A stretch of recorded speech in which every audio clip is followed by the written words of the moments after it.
Hi friends, welcome to Tom institute daily current affairs. July 11, 2024 నాటి current affairs మనం discuss చేద్దాం. So ముఖ్యమైనటువంటి headlines మనం చూద్దామండి కరెంట్ అఫైర్స్ పాయింట్ ఆఫ్ వ్యూలో. సో మరి ఇది మొదటి హెడ్లైన్, యుద్ధానికి ఇది సమయం కాదు, భారత ప్రధాని నరేంద్ర మోడీ గారు స్పష్టీకరణ చేయడం జరిగింది. మరి ఏ విషయంలో ఇది యుద్ధానికి సమయం కాదు, ఏ దేశ పర్యటనలో ఇది చెప్పడం జరిగింది, ఇలాంటి విశేషాలు మనం చూద్దాం. ఎలీసా డి అండే మడ్రోజో సో ఎఫ్ఏటిఎఫ్కి ప్రెసిడెంట్గా నియమితులు కావడం జరిగింది. ఫైనాన్షియల్ యాక్షన్ టాస్క్ ఫోర్స్, దానికి సంబంధించిన విశేషాలు చూద్దామండి. విడాకులు తీసుకున్న ముస్లిం మహిళలు భరణానికి అర్హులే అని చెప్పేసి భారత సుప్రీంకోర్టు ధర్మాసనం ఒక చారిత్రక తీర్పుని ఇవ్వడం జరిగింది. దానికి సంబంధించిన విశేషాలు చూద్దామండి. 10వ బ్రిక్స్ పార్లమెంటరీ ఫోరం సమావేశం సో రష్యాలో నిర్వహిస్తున్నారు. సో దీనికి సంబంధించిన విశేషాలు చూద్దాం. అండ్ 25వ ఎస్సీఓ సదస్సు 2025లో భారతదేశం నిర్వహిస్తుంది. దానికి సంబంధించిన విశేషాలు చూద్దాం. భారత అంతరిక్ష స్టేషన్ ఏర్పాటులో ఒక కీలక ముందడుగు పడింది. సో మరి 2035 నాటికి భారత అంతరిక్ష స్టేషన్ని ఒక ఇంటర్నేషనల్ స్పేస్ స్టేషన్ ఎలా ఉందో మరి భారత అంతరిక్ష స్టేషన్ కూడా ఏర్పాటు చేస్తున్నారు. దానికి సంబంధించిన విశేషాలు కూడా చూద్దామండి. అండ్ నెక్స్ట్ వచ్చేసి ఇక్కడ భారతదేశంలో తొలిసారిగా ఒక ఎస్ఐగా సబ్ ఇన్స్పెక్టర్ ఆఫ్ ది పోలీస్గా ఒక మహిళా ఇజ్రా నియమితులు కావడం జరిగింది బీహార్ రాష్ట్రంలో, మన్వి మధు కశ్యప్. సో వారి సంబంధించిన విశేషాలు చూద్దాం. ఇవ్వండి మనకి ఒక జూలై 11, 2024 ఉన్నటువంటి important current affairs headlines. July 11 ప్రత్యేకత పైన కూడా డిస్కస్ చేద్దాం. జూలై 11 వచ్చేసి ఇక్కడ తెలంగాణ రాష్ట్ర ఇంజనీర్ల దినోత్సవం జరుపుకుంటున్నాం. దాంతోపాటుగా మనకి ప్రపంచ జనాభా దినోత్సవం, వరల్డ్ పాపులేషన్ డే కూడా నిర్వహిస్తున్నాం. దానికి సంబంధించిన విశేషాలు కూడా చూద్దామండి. ఓకేనా? నెక్స్ట్ సో యుద్ధానికి ఇది సమయం కాదు, భారత ప్రధాని నరేంద్ర మోడీ గారు స్పష్టీకరణ చేయడం జరిగింది. సో ఏంటి అంటే ఇక్కడ సో యుద్ధానికి సమయం కాదంటే ఇక్కడ పర్టికులర్గా రష్యా ఉక్రెయిన్ యుద్ధాన్ని బేస్ చేసుకొని ఒక పాలస్తీనా తర్వాత ఇజ్రాయెల్ యుద్ధాన్ని బేస్ చేసుకొని ఈ మాటలు ఈ సందర్భంగా అనడం జరిగింది. ఆస్ట్రియా పర్యటనకు వెళ్ళడం జరిగింది భారత ప్రధాని నరేంద్ర మోడీ గారు. మరి ఆస్ట్రియా దేశ ఛాన్సలర్ అయినటువంటి సో వారితో సమావేశం ఏర్పాటు చేసుకోవడం జరిగింది. దాంతోపాటుగా మరి ఇక్కడ ఇప్పుడు ఆస్ట్రియా రాజధాని వియన్నాలో వీరు దిగగానే సో అక్కడ ఉన్నటువంటి ఒక భారతీయ బృందం వారికి వందే మాతర గీతంతో ఘన స్వాగతం లభించడం జరిగింది. సో మరి ఎవరి నేతృత్వంలో ఈ వందే మాతర గీతాన్ని ఆస్ట్రియా రాజధాని వియన్నాలో వారికి స్వాగతం పలికడం జరిగిందంటే విజయ్ ఉపాధ్యాయ. ఎవరండి? విజయ్ ఉపాధ్యాయ్. సో గుర్తుపెట్టుకోండి ఫ్రెండ్స్, ఇక్కడ విజయ్ ఉపాధ్యాయ్ నేతృత్వంలో ఉన్నటువంటి సో ఒక బృందం వారికి ఘన స్వాగతం పలకడం జరిగిందనమాట. సో మరి భారత్ ఆస్ట్రియా బంధానికి 75 ఇయర్స్ అంటే భారతదేశం ఆస్ట్రియా దేశాల మధ్య ద్వైపాక్షిక సంబంధాలకి వాణిజ్య సంబంధాలకి 75 ఇయర్స్ అయిన సందర్భంలో ఒక భారత ప్రధాని ఆ దేశానికి పర్యటించడం జరిగిందనమాట. ఆస్ట్రియా దేశ అధ్యక్షుడైనటువంటి అలెగ్జాండర్ వాండర్ సో బెర్లిన్తో కూడా వీరు భేటీ కావడం జరిగింది. సో ఇది ఒక ఇంపార్టెన్స్గా మనం చూసుకోవాల్సిన అవసరం ఉంది. సో భారత ప్రధాని నరేంద్ర మోడీ గారు రష్యా దేశ పర్యటనకి వెళ్ళారు. సో ఈ రష్యా దేశ పర్యటన తర్వాత ఈ పర్యటనలో నెక్స్ట్ వచ్చేసి ఇక్కడ ఆస్ట్రియా దేశానికి వెళ్ళడం జరిగిందండి. ఆస్ట్రేలియా వేరే, ఆస్ట్రియా దేశం వేరేనండి.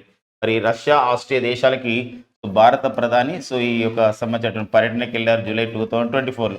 సో ఆ నేపథ్యాన్ని ఇక్కడ గుర్తుపెట్టుకోవాల్సిన అవసరం మనకు ఉంటుందండి. నెక్స్ట్ వచ్చేసి మనకి మరో సంబంధించిన విషయం ఏంటంటే ఇక్కడ రష్యా పర్యటనలో భాగంగా భారత ప్రధాని 22వ రష్యా భారత్ ఒక సంబంధించినటువంటి వార్షిక సదస్సులో ప్రసంగించడం జరిగింది. ఈ సందర్భంగా రష్యాతో భారత్కు ఉన్నటువంటి ఒక 9 ఒప్పందాలని సో ఇక వ్లాదిమిర్ పుతిన్ రష్యా అధ్యక్షుడు భారత ప్రధాని నరేంద్ర మోడీ మధ్య ఆ 9 ఒప్పందాలు జరిగిందనమాట. ఇలా అయిన తర్వాత వెంటనే రష్యా పర్యటన తర్వాత భారత ప్రధాని ఆస్ట్రియా దేశానికి వెళ్ళాడు. ఆస్ట్రియా దేశ రాజధాని వచ్చేసి వియన్నాలకు వెళ్ళడం జరిగింది. వియన్నాలో భారత ప్రధానికి విజయ్ ఉపాధ్యాయ ఆధ్వర్యంలో వందే మాతర గీతంతో ఘన స్వాగతం లభించింది. ఇలాంటి క్వశ్చన్స్ మనకు అడగడానికి ఉంటుంది. జూలై 2024లో భారత ప్రధాని నరేంద్ర మోడీ గారు ఆస్ట్రియా దేశ పర్యటనలో వియన్నాలో సో ఎవరి నేతృత్వంలో వందే మాతర గీతంతో స్వాగతం పలికడం జరిగిందన్నప్పుడు అది విజయ్ ఉపాధ్యాయ ఆధ్వర్యంలో జరిగిందనమాట. అదొక ఇంపార్టెంట్గా చూసుకోవాలి.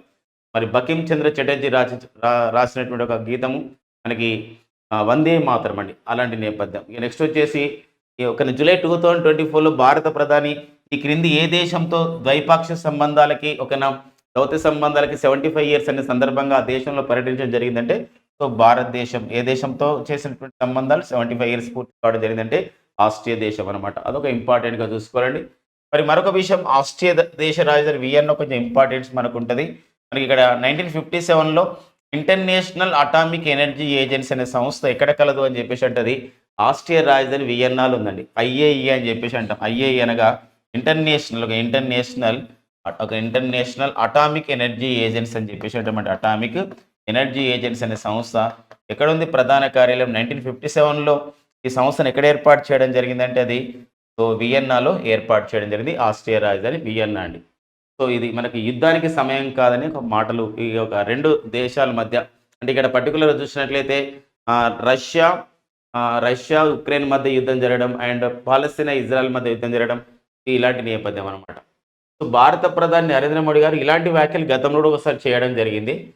ఎప్పుడు చేశారు ఈ భారత ప్రధాని నరేంద్ర మోడీ గారు గతంలో ఈ వ్యాఖ్యలు ఎప్పుడు చేశారంటే 2022లో 2022 సంవత్సరంలో ఎస్సీఓ సమావేశము ఉజ్బెకిస్తాన్లోని సమర్కండ్లో జరిగినప్పుడు ఇవి యుద్ధానికి రోజులు కావు, చర్చలకు మాత్రమే రోజులు, ఇవి యుద్ధానికి రోజులు కావు, చర్చలకు మాత్రమే రోజులు అన్నటువంటి వ్యాఖ్యలు కూడా చాలా ఒక సంబంధించిన ఆలోచన వైఖరికి, తన భారతదేశం యొక్క ఆలోచన సంబంధించిన అంటే ప్రస్తుత సమస్యలకి ఎలా స్పందిస్తుందని చెప్పేసి ప్రపంచానికి చెప్పినటువంటి సంఘటన మనం జరిగిందని చెప్పుకోవచ్చు అనమాట. ఓకేనండి, ఇది మనకి ఒక ఇంపార్టెంట్గా చూసుకోవాల్సిన అవసరం ఉంది. ఓకేనా, నెక్స్ట్ చూద్దామండి. సో ఎలీసా డి ఆండే మడ్రోజో సో ఎఫ్ఏటిఎఫ్కి ప్రెసిడెంట్గా నియమితులు కావడం జరిగింది. మరి ఏంటండి ఎఫ్ఏటిఎఫ్ అంటే ఇక్కడ ఫైనాన్షియల్ యాక్షన్ టాస్క్ ఫోర్స్ అని చెప్పేసి అంటాం. ఎఫ్ఏటిఎఫ్ అనగా so financial action task force అని చెప్పేసి అంటాం. ఇది ఒకటి గ్లోబల్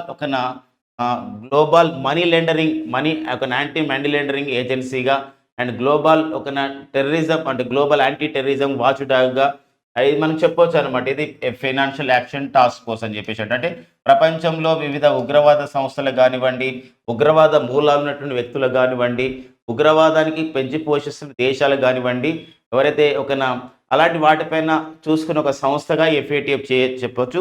ఎఫ్ఏటిఎఫ్ అలాంటి దేశాలపైన సంస్థలపైన ఏం చేస్తుందంటే అక్కడ ఒక సంబంధించినటువంటి బ్లాక్ లిస్ట్ కానీ ఇట్లా చెప్తూ ఉంటుంది. బ్లాక్ లిస్ట్ అని చెప్పేసి గ్రే లిస్ట్ కానీ ఇట్లా ప్రకటిస్తూ ఉంటుంది. ఏదైతే దేశాలు ఎఫ్ఏటిఎఫ్ చేత బ్లాక్ లిస్ట్ కానివ్వండి, గ్రే లిస్ట్గా ఏదైతే ప్రకటించబడతాయో ఆ దేశాలకు అంతర్జాతీయ సంస్థలు, వివిధ దేశాలు కూడా ఇలాంటి ఒక ఆర్థికమైనటువంటి సంబంధాలని మెరుగుపరుచుకోలేవు అనమాట. అలాంటి నేపథ్యంలో ఇలాంటి ఎఫ్ఏటిఎఫ్ అనే సంస్థ మరి 1989లో ఏర్పాటు చేయబడింది.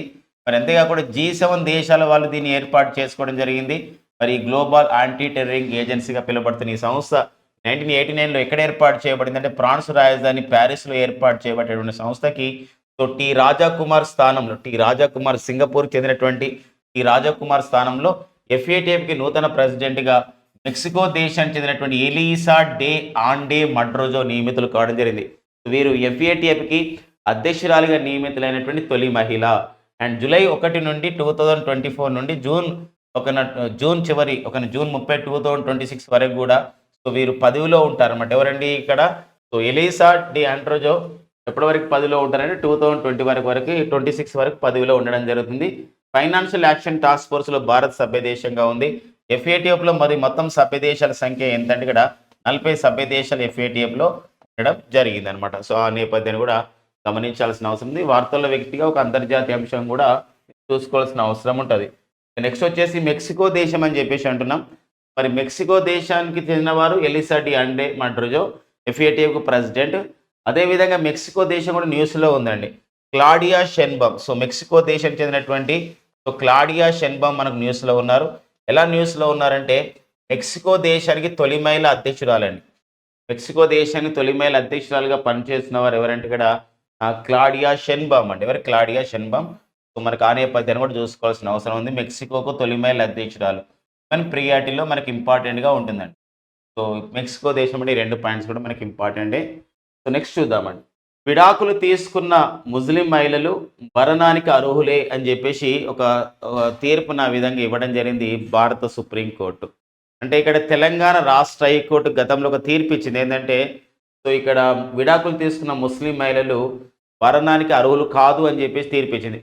తెలంగాణ రాష్ట్ర హైకోర్టు ఇచ్చిన తీర్పుని కొట్టివేయడం జరిగింది. భారత సుప్రీంకోర్టులోని ధర్మాసనంలో ఉన్నటువంటి సభ్యులైనటువంటి justice BV Nagarathna and justice Augustine George Masih తమ తీర్పుని ఆ విధంగా వెలువరించడం జరిగిందనమాట.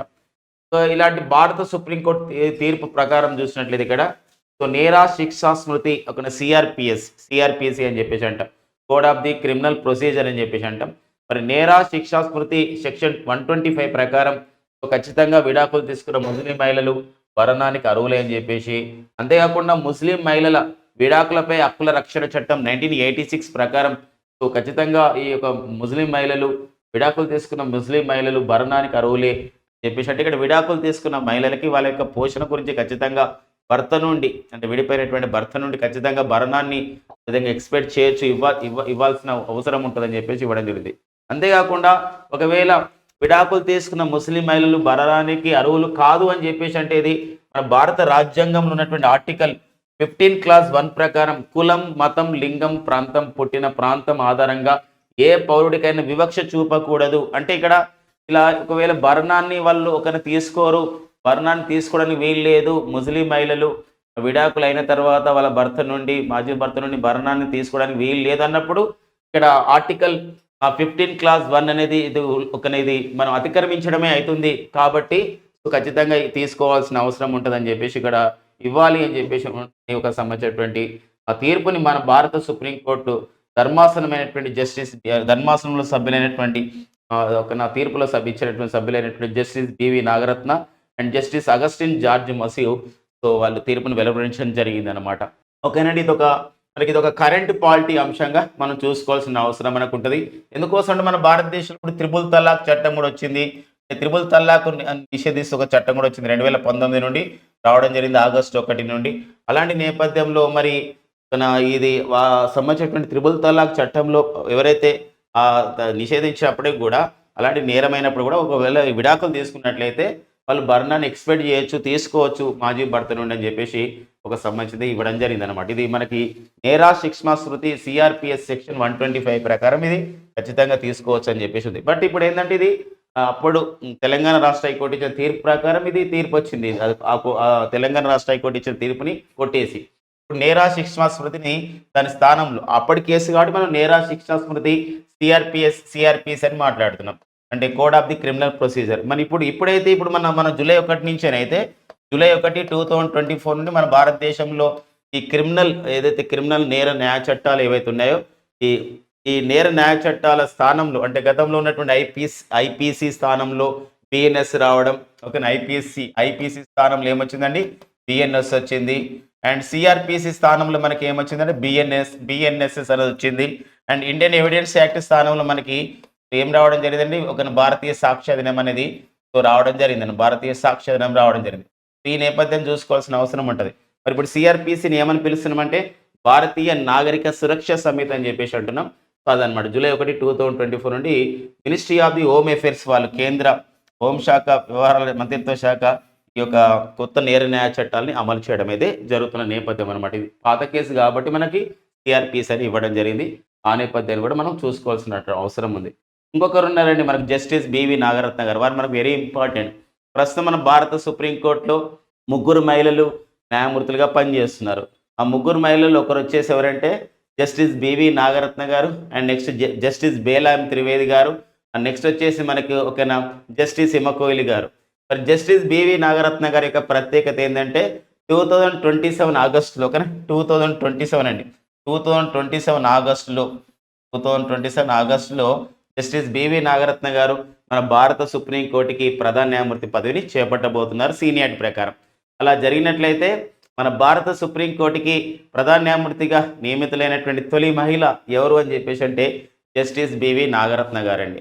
అండ్ ప్రజెంట్ మన భారత సుప్రీంకోర్టు ప్రధాన న్యాయమూర్తిగా పనిచేస్తున్న వారు వచ్చేసి జస్టిస్ డివై చంద్రచూడ్ గారు. ఎవరండి? ప్రస్తుతం మన భారత సుప్రీంకోర్టు ప్రధాన న్యాయమూర్తి గారు ఎవరండి? జస్టిస్ డివై చంద్రచూడ్ గారు. మరి జస్టిస్ డివై చంద్రచూడ్ ఈ పదవిని చేపట్టినటువంటి ఎన్నో వ్యక్తి అని చెప్పేసి అంటే ఇక్కడ 50వ వ్యక్తిగా మనం చూసుకోవాల్సినటువంటి అవసరం అనేది ఉంటుందండి. ఓకేనా, నెక్స్ట్ కరెంట్ అఫైర్ చూద్దాం. 10వ బ్రిక్స్ పార్లమెంటరీ ఫోరం సమావేశం అండి.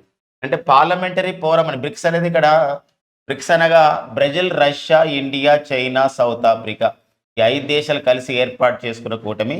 దాంతోపాటుగా ఇప్పుడు మరో 5 దేశాలు రావడం జరిగింది. ఎస్టర్డే క్లాస్లో కూడా మనం డిస్కస్ చేసుకోవడం జరిగిందండి. సో ఏంటో 5 దేశాలు అంటే ఇక్కడ బ్రిక్స్లో సౌదీ అరేబియా రావడం జరిగింది, సౌదీ అరేబియాతో పాటుగా మనకి ఇటీవల కాలంలో ఇరాన్ దేశం ఇందులో సభ్య దేశం కావడం జరిగింది. తర్వాత యుఏఈ దేశం, తర్వాత ఈజిప్ట్ దేశం, నెక్స్ట్ వచ్చేసి ఇథియోపియా దేశాలు. ఇప్పుడు ఇథియోపియా దేశాలు ఇలా మొత్తం కూడా బ్రిక్స్లో మరో 5 దేశాలు సభ్య దేశాలుగా చేరడం జరిగిందనమాట. ఇలాంటి బ్రిక్స్ సదస్సుకి ఒక ఆర్థిక సహకారం నేపథ్యంలో ఏర్పాటు చేయబడే సదస్సు, యుకాటెరిన్బర్గ్ సమావేశంలో ఏర్పాటు చేయబడే సదస్సు ఈ బ్రిక్స్ సదస్సు. ఇలాంటి బ్రిక్స్ సదస్సు నిర్వహించుకోవడానికన్నా ముందు అంటే అక్టోబర్ 2024లో మనకు బ్రిక్స్ సదస్సు నిర్వహిస్తున్నారు. 16వ బ్రిక్స్ సమావేశ సదస్సు 16వ బ్రిక్స్ సదస్సు 2024 మనకి అక్టోబర్లో నిర్వహిస్తున్నారు. ఈ సంవత్సరంలోనే రష్యాలో నిర్వహించబోతున్నారు. రష్యాలోని కజిన్ అనే ప్రాంతంలో నిర్వహించబోతున్నారు. ఇలాంటి నేపథ్యంలో బ్రిక్స్ దేశాధినేతలు పాల్గొనడానికన్నా ముందు అంటే అక్టోబర్ మెయిన్ సమావేశానికన్నా ముందు వివిధ సమావేశాలు జరుగుతూ ఉంటాయి. వాణిజ్య సదస్సు అని, సాంస్కృతిక సదస్సు, పర్యాటక సదస్సు ఇలా నిర్వహిస్తూ ఉంటారు. ఆ క్రమంలో పార్లమెంటరీ ఫోరం సదస్సు కూడా నిర్వహిస్తున్నారు. ఇది 10వది అనమాట. మొత్తం మీద బ్రిక్స్ సదస్సు అనేది 16వది 2024లో రష్యాలో జరిగేది. దేశాధినేతలు పాల్గొనేది 16వ సదస్సు. బట్ మనకి 2024 ఈ సంబంధించినటువంటి పార్లమెంటరీ సదస్సు మాత్రం బ్రిక్స్ వాళ్ళది 10వ సదస్సు. జూలై 11 నుండి 12 2024లో సెయింట్ అంటే ఈరోజు రేపు అనమాట సెయింట్ పీటర్స్బర్గ్లో రష్యాలో నిర్వహించబోతున్నారు అనమాట. ఈ సదస్సుకి మన భారతదేశం తరపున లోకసభ స్పీకర్ అయినటువంటి ఓం బిర్లా గారు అండ్ రాజ్యసభకు డిప్యూటీ చైర్మన్ అయినటువంటి హరవంశ నారాయణ సింగ్ గారు అండ్ నెక్స్ట్ వచ్చేసి రాజ్యసభలో సభ్యుడైనటువంటి శంభు శరణ్ పటేల్ నేతృత్వంలో ఒక బృందం అనేది భారత్ తరపున ఈ సదస్సుకు హాజరు కావడం జరుగుతుంది. అంటే ఆ పార్లమెంటరీ వ్యవస్థ అంటే ప్రజాస్వామ్యానికి ఒక గుండెకాయ లాంటిది మనం చెప్పవచ్చు పార్లమెంట్. ఎందుకోసం అంటే పార్లమెంట్ సభ్యుల్ని ఎన్నుకునేదే ప్రజలు కాబట్టి ఇక్కడ మనకి ప్రభుత్వం అంటే ప్రజలు అని అర్థం వస్తుంది. కాబట్టి మరి ఎలాంటి నిర్ణయాలు తీసుకుంటున్నారు పార్లమెంటరీ వ్యవస్థలో, చట్టాలపైన అమలు ఏంటి, చట్టాలు చేయడం ఏంటి, ఇలాంటి అన్ని విషయాలపైన వివిధ దేశాల యొక్క తీరుతెన్నులు ఇక్కడ అధ్యయనం చేసే అవకాశం అనేది మనకి ఉంటుందండి. ఇది ఒక ఇంపార్టెన్స్గా మనం చూసుకోవాలి. సో 16వ బ్రిక్స్ సదస్సు 2024లో అక్టోబర్ 2024లో మనకి రష్యాలో నిర్వహించబోతున్నారు. మరి 15వ బ్రిక్స్ సదస్సు ఎక్కడ జరిగిందంటాడు ఒక్కోసారి. 15వ బ్రిక్స్ సదస్సు మరి 2023లో ఎక్కడ జరిగిందని చెప్పేసి అంటే ఇది దక్షిణాఫ్రికాలో జరిగిందండి. మరి దక్షిణాఫ్రికాలో ఎక్కడ జరిగింది మై డియర్ ఫ్రెండ్స్ అంటే ఇది దక్షిణాఫ్రికాలోని జోహన్నెస్బర్గ్లో జరిగింది. అక్కడ జోహన్నెస్బర్గ్లో నిర్వహించుకోవడం జరుగుతుంది అనమాట. ఇలా మనకి అడిగే అవకాశం మనకు ఉంటుందండి. ఓకేనా, నెక్స్ట్ చూద్దామండి. 25వ SCO సదస్సు 2025 మనకి భారత్లో నిర్వహించబోతున్నారు. ఇటీవల కాలంలోనే జూలై మొదటి వారంలోనే మరి 24వ SCO సదస్సు 2024లో కజకిస్తాన్ రాజధాని అయినటువంటి అస్తానాలో నిర్వహించడం జరిగింది.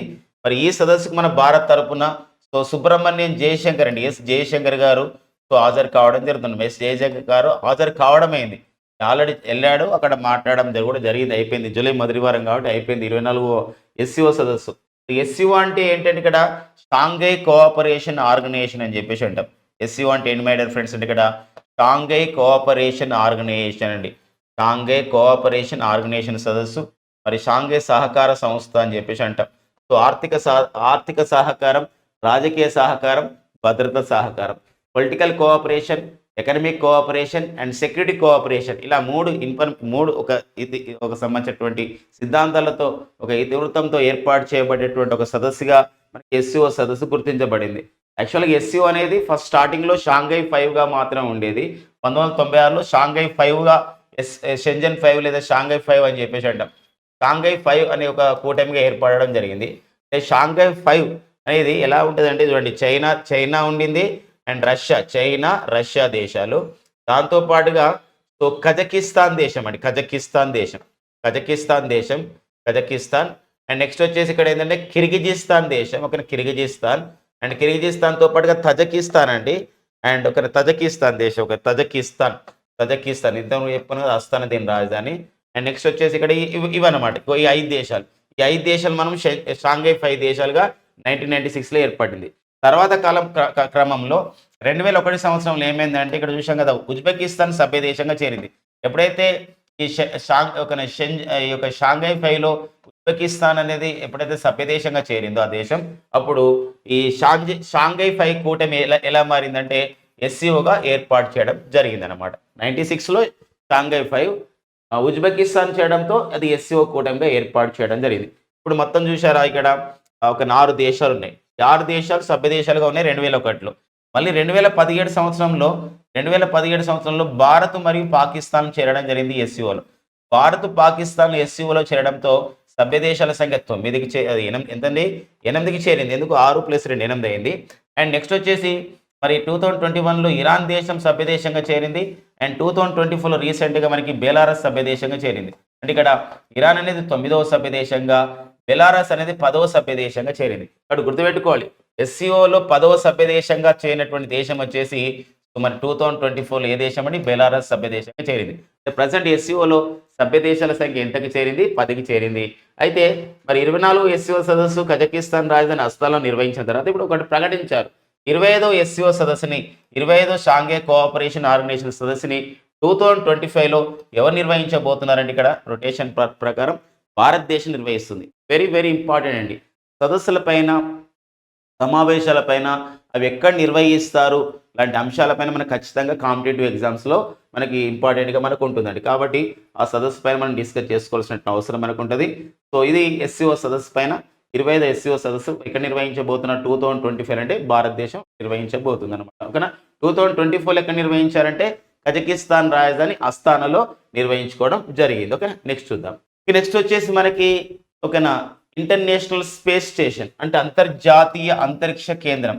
సో మనకి America, Canada, European union, Japan కొన్ని దేశాలు కలిసి ఇంటర్నేషనల్ స్పేస్ స్టేషన్ ఏర్పాటు చేసుకోవడం జరిగింది. మరి ఇంటర్నేషనల్ స్పేస్ స్టేషన్ 2030 వరకు కూడా దీన్ని దశల వారీగా తొలగించబోతున్నారు. ఎందుకోసం అంటే సో అది చాలా రోజులు అయిపోయింది, పనితీరు కొంచెం కూడా ఇబ్బంది పెడుతున్న సందర్భం ఉంది ఇలాంటి నేపథ్యంలో. మరి అంతేకాకుండా ఇటీవల కాలంలో చైనా వాళ్ళైతే ఒక అంతరిక్ష కేంద్రాన్ని ఏర్పాటు చేసుకోవడం జరిగింది. మనం దాన్ని తియాంగాంగ్ అని చెప్పేసి అంటున్నాం అండి, తియాంగాంగ్ అని చెప్పేసి అంటున్నాం. వాళ్ళు స్పేస్ వాక్లో 16 స్పేస్ వాక్లు చేసి ఆ విధంగా రికార్డు పొందినటువంటి దేశం ఏదంటే అంతరిక్షంలో ఈ యొక్క చైనా దేశమే. ఇప్పుడు మన భారతదేశం కూడా భారత అంతరిక్ష స్టేషన్ని బిఏఎస్ అని చెప్పేసి భారత అంతరిక్ష స్టేషన్ని ఏర్పాటు చేయబోతున్నాం. మరి భారత బిఎస్ అంటారు అన్నమాట, బిఎస్ అంటే బిఏఎస్, మరి భారత అంతరిక్ష స్టేషన్ ఏర్పాటు చేయబోతున్నాం.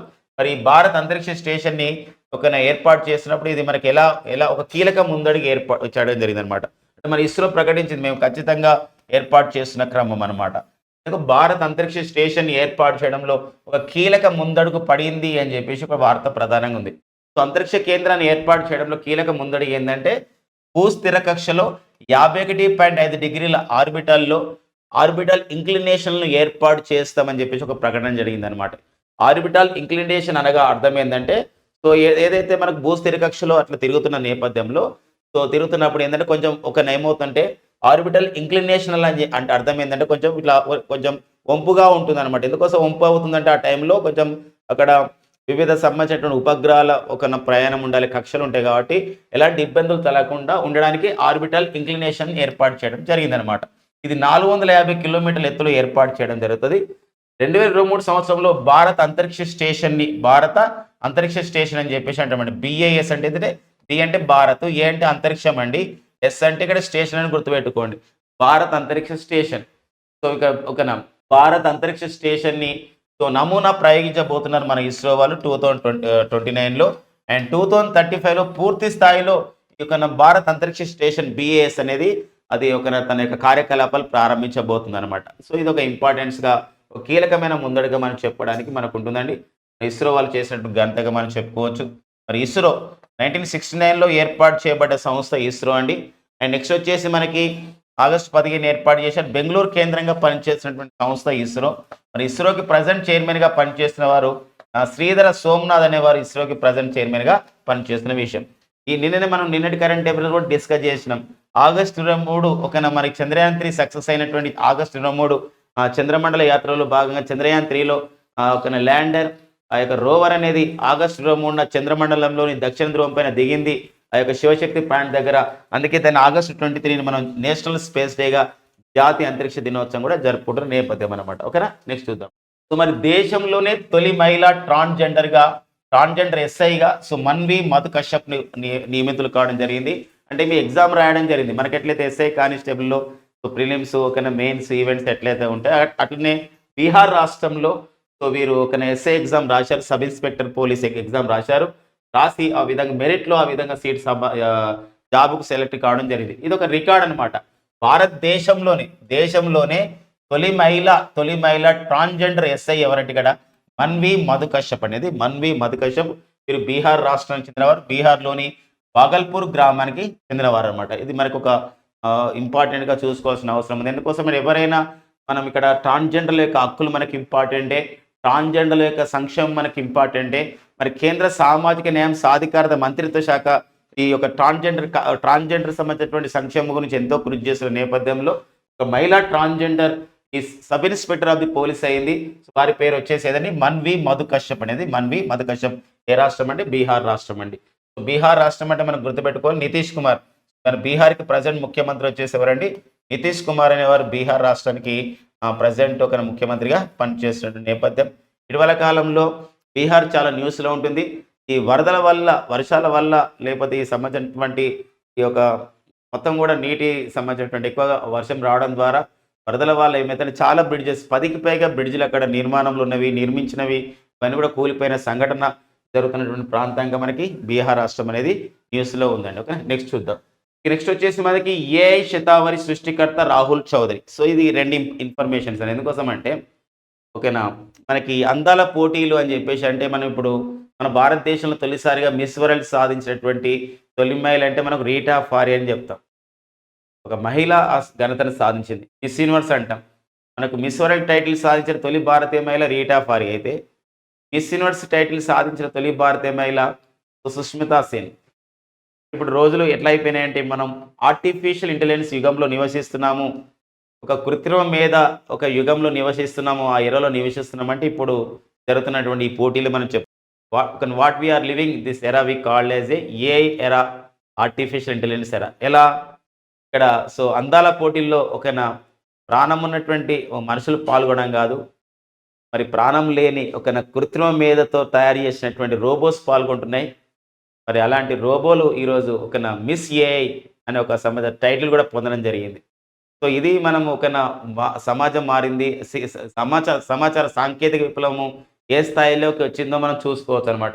ఈ క్రమంలోనే ఇటీవల కాలంలో వర్చువల్ ద్వారా జరిగినటువంటి ఇవన్నీ మనం చూడొచ్చు. ఇక్కడ వర్చువల్ ద్వారా జరిగినటువంటి మిస్ ఏఐ పోటీలలో మన భారతదేశానికి చెందినటువంటి మన ఒక రాహుల్ చౌదరి ఒక సంబంధించినటువంటి వ్యక్తి, అతను ఒక ఆర్టిఫిషియల్ ఇంటెలిజెన్స్తో ఒక పనిచేసి ఒక రోబోని క్రియేట్ చేయడం జరిగింది. సో ఆ రోబో పేరు వచ్చేసి ఏదంటే ఇక్కడ శతావరి. టాప్ 10లో ఒకటిగా నిలవడం జరిగిందండి. ఎందుకు ఈ టాప్ 10లో నిలిచినటువంటి ఈ యొక్క ఏఐ శతావరి హార్మోన్ సమస్యల నుంచి కుంగుబాటు వరకు ఎన్నో అంశాలపైన మహిళలకి అవగాహన కల్పిస్తూ సో మాట్లాడుతుంది అనమాట. సో దీనికి సంబంధించినటువంటి సమాచారం చూసినట్లయితే మరి సో పాన్ వ్యూ ఓకేనా. సో మరి పాన్ వ్యూ అనే సంస్థ మరి ఇక్కడ సోషల్ సబ్స్క్రిప్షన్ ప్లాట్ఫామ్ అయినటువంటి ఫ్యాన్ వ్యూ అనే సంస్థ ఈ యొక్క మిస్ ఏఐ పోటీలు నిర్వహించుకోవడం జరిగింది. మిస్ ఏఐ పోటీలు ప్రపంచంలో ఫస్ట్ అనమాట తొలి మిస్ ఏఐ పోటీలు నిర్వహించడం జరిగింది. ఇది ఒక వర్చువల్ ద్వారా నిర్వహించుకోవడం జరిగింది. ఈ వర్చువల్ ద్వారా నిర్వహించినటువంటి విషయంలో సో మరి ఇక్కడ మొరాకో దేశంలో తయారు చేయబడేటువంటి సో మొరాకోలోని పొనిక్స్ ఏఐ అనే సంస్థ సిఇఓ మెరియం బెస్సాతే తయారు చేయబడేటువంటి ఒక కేంజా వెర్రీ అని చెప్పేసి ఒక మిస్ ఈ యొక్క సంబంధించినటువంటి వారు ఒక మిస్ ఏఐగా టైటిల్ పొందడం జరిగింది. సో వెరీ ఇంపార్టెంట్గా ఉంది. మరి వీరు వర్చువల్ అందాల పోటీల్లో 1500 మంది కంప్యూటర్ మాడిఫైడ్ మోడళ్లు ఒక కృత్రిమ మేధస్సుతో పనిచేసే రోబోలు పాల్గొన్నటువంటి అందాల పోటీల్లో మిస్ ఏఐగా నిలిచినటువంటి కెంజా వేరి. సో మరి ఏ దేశం వాళ్ళు తయారు చేసినట్టు మొరాకో. ఆ తయారు చేసిన వ్యక్తి ఎవరంటే మెరియం బెస్సా. వారు పొనిక్స్ ఏఐ అనే సంస్థకి సిఇఓగా పనిచేస్తున్నారనమాట. సో ఇవి మన ఇందులో మన భారతదేశానికి చెందినటువంటి ఏ రోబో టాప్ 10లో నిలిచింది ఒక మిస్ ఏఐ అంటే ఏఐ పోటీల్లో మిస్ ఏఐ అంటే ఇక్కడ అందాల పోటీల్లో 2024లో తొలిసారి నిర్వహించినటువంటి వాటిల్లో మన భారతదేశం చెందినటువంటి ఏఐ శతావరి రాహుల్ చౌదరి నిర్మించినటువంటి తయారు చేసినటువంటి ఈ రోబో సో టాప్ 10లో నిలవడం జరిగింది. టాప్ 10లో మరి అందాల పోటీల్లో మొదటి స్థానం ఎవరు వచ్చారంటే కెంజా వేలి, సో మొరాకో దేశం. అండ్ నెక్స్ట్ వచ్చేసి వీరు తయారు చేసిన వారు ఎవరంటే ఇక్కడ పొనిక్స్ ఏఐ వాళ్ళు దీన్ని తయారు చేయడం జరిగింది, మెరియం బెస్సా. అండ్ సోషల్ సబ్స్క్రిప్షన్ ప్లాట్ఫామ్ అయినటువంటి ఫ్యాన్వూ సంస్థ ఈ యొక్క మిస్ ఏఐ అందాల పోటీలు నిర్వహించడం జరిగింది. సో వర్చువల్ అందాల పోటీలు అనమాట. 1500 పైగా రోబోలు ఇందులో పాల్గొనడం జరిగింది. సో ఇది ఈ సంబంధించిన విషయం మరి వెరీ ఇంపార్టెంట్గా ఉంటుంది కెంజా వేరి. ఓకేనా. ఇక ప్రాంతీయ అంశాలు చూసినట్లయితే తల్లికి వందనం స్టూడెంట్ కిట్ పథకాలని ఆంధ్రప్రదేశ్ ప్రభుత్వం దానికి మార్గనిర్దేశకాలని, గైడ్‌లైన్స్‌ని, రూల్స్‌ని నిర్దేశిస్తూ ఒక జీవోను విడుదల చేయడం జరిగింది. సో, 2019 నుండి 2024 వరకి మనకి అమ్మఒడి కార్యక్రమం ఏమైతుందో, ఆ అమ్మఒడి కార్యక్రమానికి ఇప్పుడున్నటువంటి కూటమి ప్రభుత్వం ఆంధ్రప్రదేశ్‌లో మనకిక్కడ సంబంధించినటువంటి రూల్స్ అండ్ రెగ్యులేషన్స్ ప్రిపేర్ చేయడం జరిగింది. ఎలా అంటే అమ్మఒడి పథకానికి ఏమని పేరు పెట్టారని, తల్లికి వందనం అని చెప్పేసి, స్టూడెంట్ కిట్ అంటే స్టూడెంట్స్‌కి ఆ విధంగా బొ బ్యాగ్ గానివ్వండి, బుక్స్ ఇచ్చే కార్యక్రమానికి స్టూడెంట్ కిట్ అనే పథకం పేరు పెట్టడం జరిగింది. దానికి మార్గనిర్దేశకాలు ఏమి ఇవ్వడం జరిగిందంటే, ఆంధ్రప్రదేశ్ రాష్ట్ర ప్రభుత్వం దారిద్ర్య రేఖకి దిగువన ఉండి, అంటే బిలో పావర్టీ లైన్‌గా ఉండి 75% హాజరు ఉన్న 1 నుంచి ఇంటర్ చదువుతున్న విద్యార్థుల తల్లులకి ఏడాదికి రూ. 15,000 చొప్పున ప్రభుత్వం జమ చేస్తుందని చెప్పేసి ఆ విధంగా ఇవ్వడం జరిగిందనమాట. సో, రూ. 15,000 చొప్పున జమ చేస్తుంది అని చెప్పేసి ఇవ్వడం జరిగింది.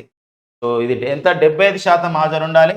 వారి యొక్క సంబంధించినటువంటి వాళ్ళ యొక్క ఇన్‌కమ్ అనేదైతే ఆదాయం ఉందో బిలో పావర్టీ లైన్స్, దారిద్ర్య రేఖకు దిగువన ఉండాలని చెప్పేసి ఇవ్వడం జరిగిందనమాట. మనకు రూల్స్ అండ్ రెగ్యులేషన్స్‌లో మనకి ఇంపార్టెంట్ ఉంటది. ప్రభుత్వ పథకాల పైన కూడా మనం ఇంపార్టెంట్‌గా చూసుకోవాల్సిన అవసరం ఉంటదండి. సో, తెలంగాణ రాష్ట్ర నూతన డీజీపీగా జితేందర్‌ని నియమించుకోవడం జరిగింది. సో, తెలంగాణ రాష్ట్ర ప్రభుత్వం. సో, మరి 1992 ఐపీఎస్ క్యాడర్ అధికారి, పంజాబ్‌కు చెందిన వారు వీరు. బట్ ఆంధ్రప్రదేశ్ ఉమ్మడి ఆంధ్రప్రదేశ్ కేడర్, తర్వాత ఇప్పుడు తెలంగాణ కేడర్ ఐపీఎస్ అధికారిగా ఉన్నారు. మరి రవిగుప్త స్థానంలో వీరు నియమితులు కావడం జరిగిందనమాట. వీరు వీరు గతంలో మనకి వివిధ విభాగాల్లో పనిచేసినప్పుడు క్యాష్లెస్ చలాన్ సిస్టమ్‌ని ఇతనే రూపకర్తగా ఉన్నారని చెప్పేసి మనకి న్యూస్ పేపర్‌లో ఇవ్వడం జరిగిందనమాట. అంటే క్యాష్లెస్ చాలాన్ సిస్టమ్ అంటే ట్రాఫిక్ పోలీసులు కానివ్వండి, ఏదన్నా సంబంధించినటువంటి వాహనాన్ని నడిపే విషయంలో కానివ్వండి, ఏదైనా ఆర్సీ లేనప్పుడు కానివ్వండి, డ్రైవింగ్ లైసెన్స్ లేని ఇలాంటి సందర్భాల్లో ట్రాఫిక్ పోలీసులు ఏం చేయడం జరిగిందంటే కొంచెం మాన్యువల్‌గా రాసిచ్చేవాళ్ళనమాట. అలా కాకుండా ఇప్పుడు క్యాష్లెస్ చలాన్ సిస్టమ్‌ని తీసుకొచ్చేయడం జరిగింది. ఎలాంటిది మొత్తం కూడా ఆన్‌లైన్ ద్వారా మనం పేమెంట్ చేసుకోవచ్చు అని చెప్పేసి ఒకటి ఇవ్వడం జరిగింది. దానికి రూపకర్త వచ్చేసి జితేందర్ గారనమాట. ఇప్పుడు తెలంగాణ రాష్ట్ర నూతన డీజీపీగా నియమితులు కావడం జరిగిందనమాట. ఆ నేపథ్యం గుర్తుపెట్టుకోవాలి. సో, డీజీపీ జితేందర్ గారైతే తెలంగాణ రాష్ట్ర ప్రభుత్వ ప్రధాన కార్యదర్శిగా పనిచేస్తున్న వారు వచ్చేసి శాంతి కుమార్ గారు. Next current table. సో, మరి తెలంగాణకు సంబంధించిన మరో ప్రాంతీయ అంశం, పద్మశ్రీ పురస్కార గ్రహీతలకి 25 లక్షల రూపాయలని ఇవ్వడం జరిగింది, ప్రదానం చేయడం జరిగింది తెలంగాణ రాష్ట్ర ప్రభుత్వం. అంటే 2024 సంవత్సరానికి 2024 సంవత్సరానికి తెలంగాణ నుండి పద్మశ్రీ అవార్డు పొందిన వారు అయినటువంటి గడ్డం సమ్మయ్య, సింధు యక్షగాన కళాకారుడు, వీరికి 25 లక్షల రూపాయలు ఇవ్వడం జరిగింది. దాసరి కొండప్ప గారికి, బుర్రవీణలో పేరుగాంచినటువంటి దాసరి కొండప్ప గారికి ఇవ్వడం జరిగింది. వేలు ఆనందచారి స్థపతి వీరు కూడా ఇవ్వడం జరిగింది. కూరెళ్ళ విఠలాచార్య కవి మరియు రచయిత. అంతేకాకుండా నల్గొండ జిల్లాలో మరి వీరు యాదాద్రి భువనగిరి జిల్లాలో, అంటే ఉమ్మడి నల్గొండ, ప్రజెంట్ అయితే యాదాద్రి భువనగిరి జిల్లాలో వీరు ఒక లైబ్రరీని ఆ విధంగా నడుపుతున్నారు సొంతంగా. సో, 5 లక్షల పుస్తకాలు కలిగినటువంటి లైబ్రరీ. ఎంతోమంది కూడా ఇక్కడ చదువు ఆ విధంగా నేర్చుకోవడం జరిగింది. కొందరైతే పిహెచ్డి కూడా చేయడం జరిగింది వీరి దగ్గర చదువుకున్నవారు. మరి అలాంటి కూరెల విఠలాచార్య గారికి పద్మశ్రీ అవార్డు వచ్చింది. కెతావత్ సోమ్లాల్ గారు, వీరు లిటరేచర్ అండ్ ఎడ్యుకేషన్, సాహిత్యం విద్యారంగంలో వీరికి రావడం జరిగింది. భగవద్గీత శ్లోకాలని బంజారా భాషలో అనువదించడం జరిగింది కెతావత్ సోమ్లాల్ గారు. వీరికి కూడా 25 లక్షల రూపాయలు ఇవ్వడం జరిగింది. మరి దాలపర్తి ఉమామహేశ్వరి గారు, వీరు హరికథా కళాకారిణి. సో, వీరు ఆంధ్రప్రదేశ్ రాష్ట్రానికి చెందిన వారు అయినప్పుడు కూడా మనకి వేములవాడలో, అంటే ఇక్కడ రాజరాజేశ్వర ఆలయం ఎక్కడైతే మనకి వేములవాడలు ఉందో సిరిసిల్ల రాజన్న జిల్లాలో, అక్కడ వారు హరికథ విద్వాంసురాలుగా పనిచేయడం జరిగింది. సో, వారు కూడా పద్మశ్రీ అవార్డు వచ్చింది 2024కి. ఈ 2024 పద్మశ్రీ అవార్డు గ్రహీతలకి తెలుగు రాష్ట్రాలకు చెందిన వారికి తెలంగాణ రాష్ట్ర ప్రభుత్వం ఇస్తుందంటే 25 లక్షల రూపాయలని ఇవ్వడం జరిగిందనమాట. కాబట్టి ఒక ఇంపార్టెన్స్గా మనం చూసుకోవాల్సిన అవసరం ఉందండి. ఎవరికి వచ్చింది, వారి యొక్క నేపథ్యాన్ని కూడా మనం గుర్తుపెట్టుకోవాల్సిన అవసరం ఉంటుంది. నెక్స్ట్ వచ్చేసి జూలై 11, 2024. సో, టుడే ఇంపార్టెన్స్ ఉందండి. ఏంటంటే టుడే ఇంపార్టెన్స్ వచ్చేది ఇక్కడ తెలంగాణ ఇంజనీర్స్ డేగా జరుపుకుంటాం. సో, మరి ఇక్కడ నిజాం కాలంలో ఎవరైతే ఇంజనీర్గా పనిచేశారో ఆలీ నవాబ్ జంగ్ బౌద్ వారి యొక్క జయంతిని మనం తెలంగాణ ఇంజనీర్స్ డేగా జరుపుకోవడం జరుగుతుంది అనమాట. అండ్ నెక్స్ట్ వచ్చేసి ప్రపంచ జనాభా దినోత్సవం కూడా జూలై 11 నిర్వహించుకుంటాం. సో, మరి జూలై 11 ఎందుకు నిర్వహించుకోవడం జరుగుతుందంటే 1987 జూలై 11న ప్రపంచ జనాభా అనేది 500 కోట్లకు చేరిందండి. 500 కోట్లకు చేరింది. సో, ప్రపంచ జనాభా అనమాట ఆ క్రమం. మరి ప్రజెంట్ అయితే మనకి నవంబర్ 15 2023 నాటికే ప్రపంచ జనాభా వచ్చేసి మనకి ఇక్కడ ఒక నవంబర్ 15 2023 అండి. ప్రపంచ జనాభా వచ్చేసి మనకి ఎంతకు చేరింది ప్రజెంట్ అని చెప్పేసి అంటే ఇక్కడ 800 కోట్లకు చేరింది. అయితే 800 కోట్లకు చేరింది. మనం గతంలో కూడా డిస్కస్ చేసుకున్నాం. ప్రపంచంలో పుట్టినటువంటి 800 కోట్ల శిశువు వచ్చేసి 800 కోట్ల శిశువు వచ్చేసి విన్సీబాగ్ వీరు ఫిలిప్పైన్ దేశంలో పుట్టడం జరిగిందనమాట. మరి ఇటీవల కాలంలో సంస్థలు ప్రకటించినటువంటి జనాభా లెక్కల ప్రకారం భారతదేశ జనాభా వచ్చేసి ఇక్కడ 144.17 కోట్లుగా నమోదు కావడం జరిగిందనమాట. 144.17 కోట్లుగా ఉంది. మన ప్రపంచంలోనే జనాభాలో మొదటి స్థానం మన భారతదేశంగా ఉంది. సో ప్రపంచంలో అనమాట అలాంటి నేపథ్యం. అందుకోసం మరి ఈ ప్రపంచ జనాభా దినోత్సవం అనేది జూలై 11 నిర్వహించుకుంటున్నాం. మరి ఈసారి ఇతివృత్తం ఇవ్వడం జరిగింది. ఐక్యరాజ్య సమితి ప్రపంచ జనాభా దినోత్సవానికి ఇచ్చినటువంటి ఇతివృత్తం వచ్చేసి ఇక్కడ to leave no one behind count every one. To leave no one behind అంటే ఎవరిని వదిలిపెట్టకూడదు, ప్రతి ఒక్కరిని కౌంట్ చేయండి. ఎందుకని వదిలిపెట్టకూడదు అంటే జనాభా లెక్కలు చేస్తున్నప్పుడు ప్రతి ఒక్కరిని కౌంట్ చేయండి. కౌంట్ చేస్తే జనాభా ఎంతో తెలుస్తుంది. ఈ జనాభా తెలియడం ద్వారా, ఈ గణాంకాలు తెలియడం ద్వారా ఎలాంటి కార్యక్రమాలు మనం రూపొందించుకోవచ్చు అని కూడా తెలుస్తుంది ప్రభుత్వానికి. అది దీని యొక్క ఉద్దేశం అనమాట. అందుకే ఇప్పుడు మన భారతదేశంలో జనగణనతో పాటుగా ఒక సాంస్కృతిక గణన కూడా చేయాలి, కల్చరల్ సెన్సస్ చేయాలి. కల్చరల్ అంటే ఏంటంటే మన భారతదేశం భిన్నత్వంలో ఏకత్వం ఉన్న దేశం.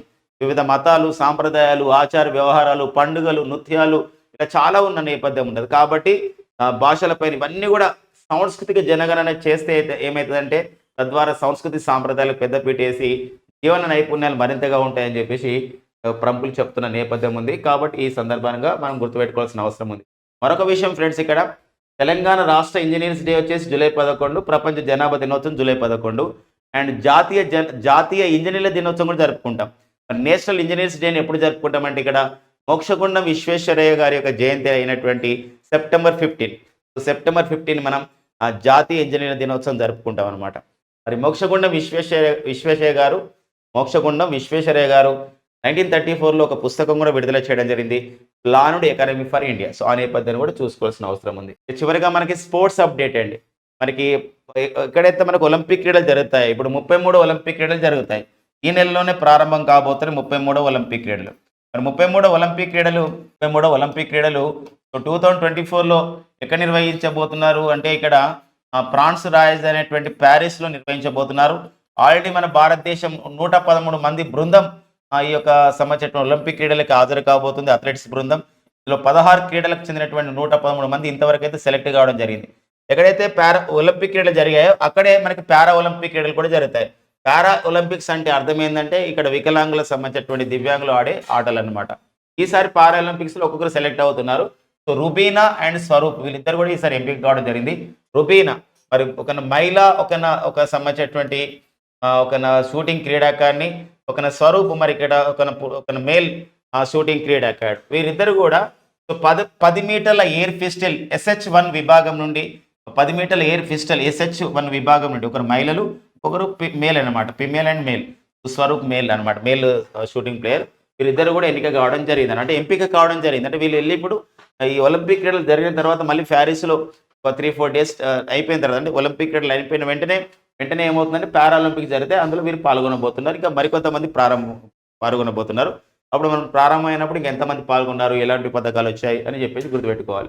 ఒక్కోసారి అడగవచ్చు పారాలింపిక్స్లో పాల్గొన్న రుబీనా, స్వరూప్ ఏ క్రీడాకారులు అని చెప్పేసి అంటే వీళ్ళు ఎయిర్ పిస్టల్ లేకపోతే షూటింగ్ విభాగం అని చెప్పేసి అంటాం. 8 మీటర్ల షూటింగ్ ఇలా అడిగే అవకాశం మనకి ఉంటుందండి. ఒక వెరీ ఇంపార్టెంట్స్గా. సో ఫ్రెండ్స్, ఇవ్వండి మనకి జూలై 11, 2024లో ఉన్నటువంటి ముఖ్యమైనటువంటి current affairs. Thank you friends and all the best.